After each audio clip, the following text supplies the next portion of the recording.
Inventing GPS almost got me murdered. Okay, I'll be frank, I didn't invent GPS, but I did help pioneer what would have been the first video mapping system for use in a car, and I'm lucky to be alive today to tell you about it. This all started in 1987. I was working at a local bank, and we had a regular customer who I'll call Ray. You'll understand before this is all over why I'm not using his real name.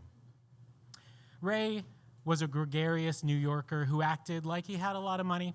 He drove a big Mercedes sedan, wore tons of gold nugget jewelry, and flashed a big gold Rolex. He kept a fair amount of money at the bank, around $30,000, which was a lot of money in 1986. Still is a lot of money, at least to me. On Saturdays, we'd close at noon, and Ray would show up around 11:30 a.m. with some pizzas for everyone. That was nice, and while he and I ate, he'd fill me in on his life story. Ray was born and raised in New York City. He told me that he'd been a New York City policeman. One day, while off duty, he was shopping at an Eckerd's drugstore when a robbery occurred. Ray subdued the robber and was hailed as a hero, but somehow, he also violated some police protocols or maybe some of the robber's rights. So even though he had a hero certificate from Eckerd's, he was fired by the NYPD. I know. Ray and his family moved down here to one of our suburbs, where he became a canine officer. Ray said his dog discovered drugs on the son of a fellow police officer, and Ray arrested the young man. This did not sit well with Ray's fellow officers and ultimately cost him his job. He moved over to another small town's police department, but according to Ray, when he arrested the wife of a prominent citizen, that upset the powers that be. The small town put in a rule that you had to live in the city limits in order to be on the police force. Ray didn't live in the city limits, and for the third time, he lost his job as a police officer. Things were good now, though.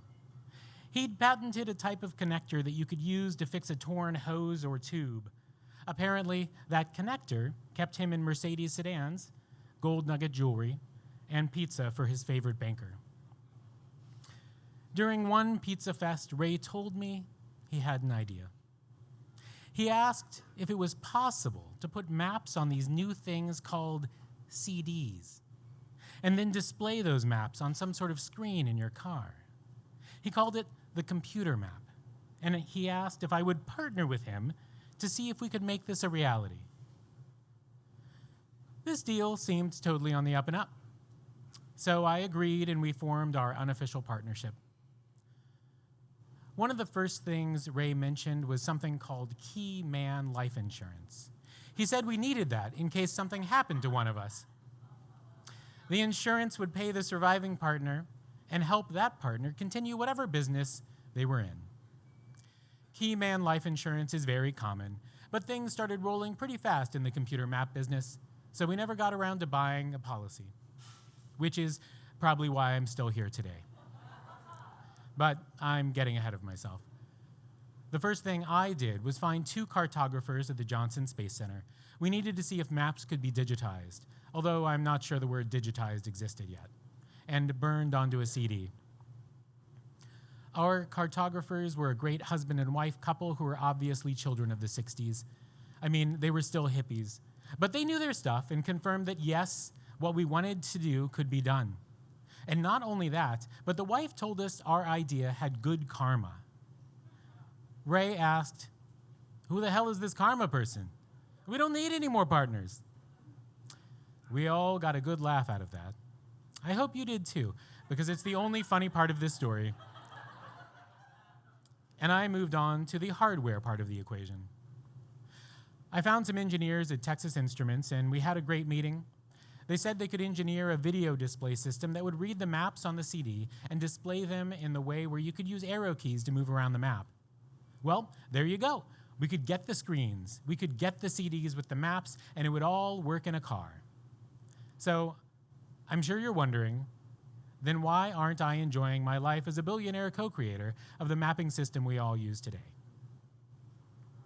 Because we could get that all done, but each unit would cost more than $10,000.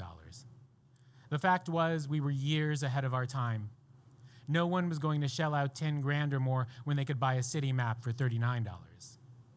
We never even closed that key man life insurance policy. And, like I said, that saved my life. There's no doubt of that. I didn't see Ray much after the computer map deal dissolved. About a year later, a story broke about a guy being found in the trunk of his car at Hobby Airport. He'd been shot to death. The dead guy was the president of a company that financed insurance premiums for businesses. This was a big step up from his previous string of jobs, all of which were serving as a bouncer at some of Houston's finest gentlemen's clubs. His partners in this venture? A guy we'll call Sam and Ray. Sam and Ray had bought a key man life insurance policy on the dead guy not 3 weeks prior to the guy's murder. Ray had Sam quickly file a claim for the death benefit, and that's what led the police to Sam and Ray. The dead guy had been shot, and the last place he'd been seen at was Ray's house, 3 days before his body was found. The day before the discovery of the body, Ray had the carpet in his living room replaced, and a recliner was taken away. During the computer map deal, Ray, his family, and I had socialized. I'd been to his house. I'd sat in that recliner. Getting evidence that Ray had murdered this guy?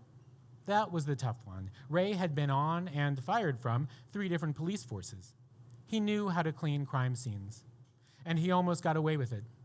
Actually, he did get away with the murder. Police were never able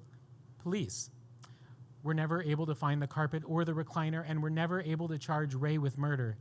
But they did charge Ray and Sam with mail fraud and wire fraud, as the application they'd used to get the key man life insurance on the dead guy was fraudulent and contained multiple lies.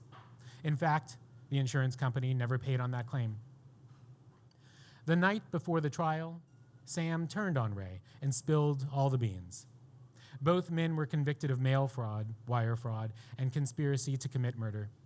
Ray got 20 years and Sam got 10 years, but Ray was never tried for the actual murder. They're both out of prison now, so you can understand why I haven't used their real names. And you can probably also understand that every time I load an address into Google Maps, I don't think about how much money we could have made. Mostly, I think about how lucky I am that we were too far ahead of our time to get life insurance.